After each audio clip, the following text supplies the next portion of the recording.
Assalamualaikum sahabat ruang belajar, apa kabar semuanya? Semoga sehat selalu. Ketemu lagi dengan saya Eko Prasetyo, selamat datang di channel Ruang Belajar. Sadar nggak sih, kalau kita hari ini sedang diprogram untuk menjadi miskin?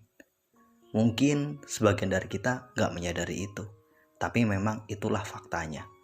Pada video kali ini, saya ingin memaparkan 3 kondisi yang menunjukkan bahwa kita itu sedang diprogram bukan untuk menjadi kaya, tapi sebaliknya untuk menjadi miskin. Apa saja sih 3 alasan logis yang mendasari hal ini? Yuk simak terus video ini sampai selesai ya. Sebelum saya lanjut, saya ingin mengundang sahabat ruang belajar untuk terus mensupport channel ini. Caranya mudah, silahkan klik tombol subscribe, nyalakan notifikasinya. Klik tombol like jika sahabat ruang belajar menyukai video ini. Sahabat ruang belajar juga dapat membagikan video ini pada teman-teman terdekat kalian. Yang terpenting nih, setelah menonton sampai selesai, silahkan berikan insight-nya. Berikan komentarmu di kolom komentar video ini. Oke, yuk kita mulai saja ya pembahasannya.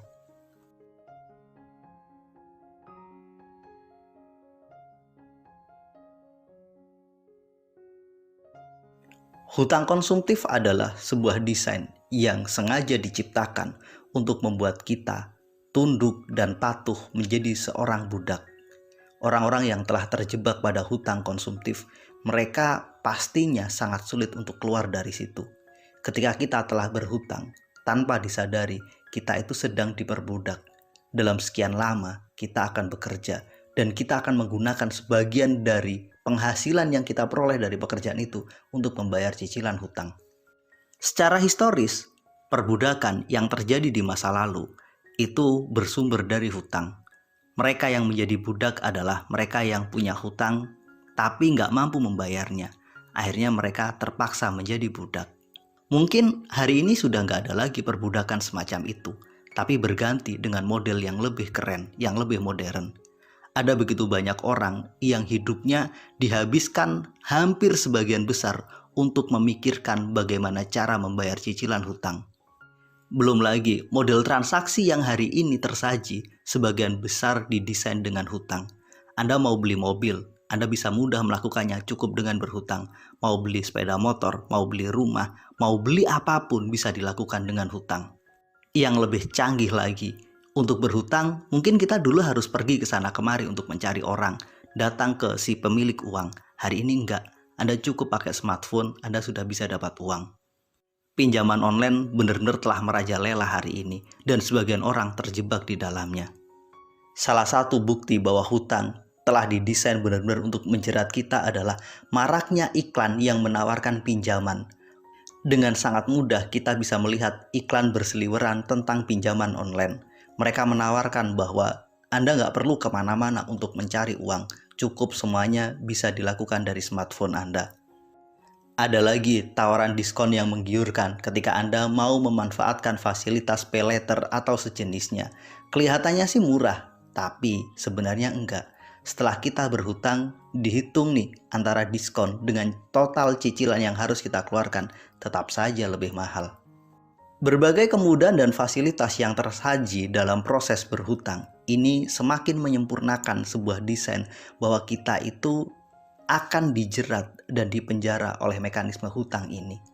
Satu hal yang pasti, ketika kita sudah terpenjara dalam hutang, maka pada titik ini kita sedang mulai menggali lubang kemiskinan yang jauh lebih dalam. Jerat hutang konsumtif yang sangat kuat inilah menjadi bukti nyata bahwa kita sedang diprogram untuk menjadi miskin. Ketika kita terprogram dan kemudian kita mengikutinya, maka bersiap-siaplah, hidup kita akan semakin sulit. Jadi yuk berhati-hati dalam menyikapi hutang, karena hutang adalah bagian dari sebuah desain besar yang menjerumuskan kita dalam lubang kemiskinan yang semakin dalam.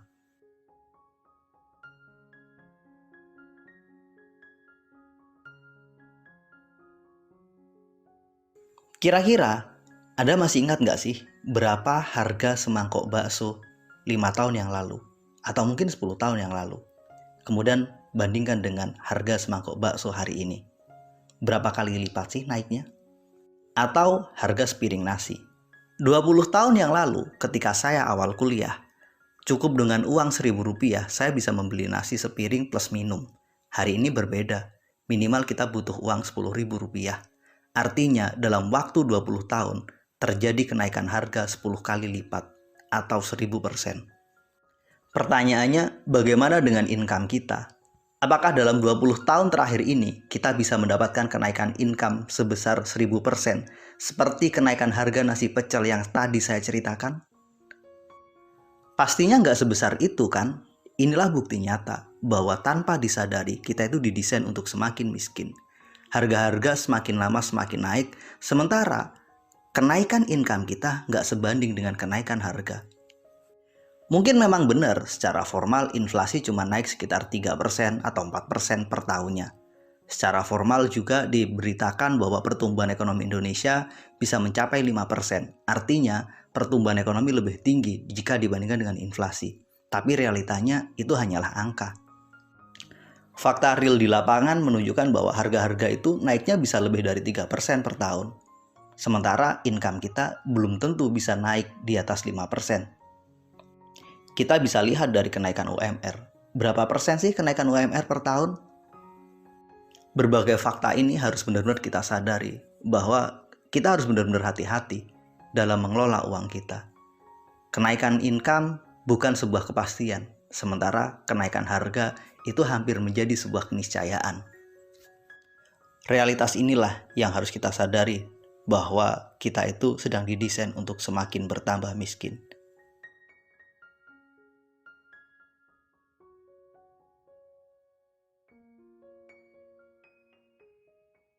Tanpa kita sadari, otak kita itu didesain untuk belanja, menjadi konsumen, dan mengikuti tren.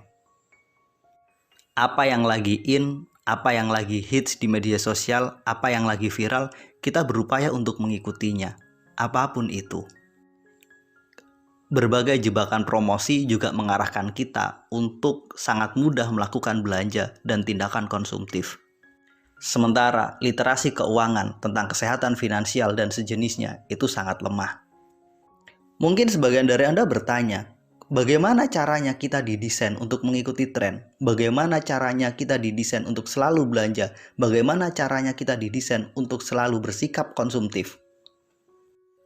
Ketika kita sekolah, kita itu didesain untuk menggunakan seragam tertentu dengan mode tertentu. Ketika seorang siswa tidak menggunakan seragam sesuai dengan aturan yang telah ditetapkan, maka sang siswa akan dihukum. Dia akan mendapatkan teguran. Tanpa disadari, sistem pendidikan telah mengarahkan kita untuk selalu sama dan mengikuti mayoritas yang ada di sekitar kita. Kita nggak punya keberanian untuk berbeda, karena ketika berbeda itu dijustifikasi sebagai sesuatu yang salah dan kita mendapatkan hukuman. Maka nggak usah heran jika hari ini sebagian besar dari kita menjadi orang yang sangat latah, selalu ingin mengikuti apa yang lagi kekinian.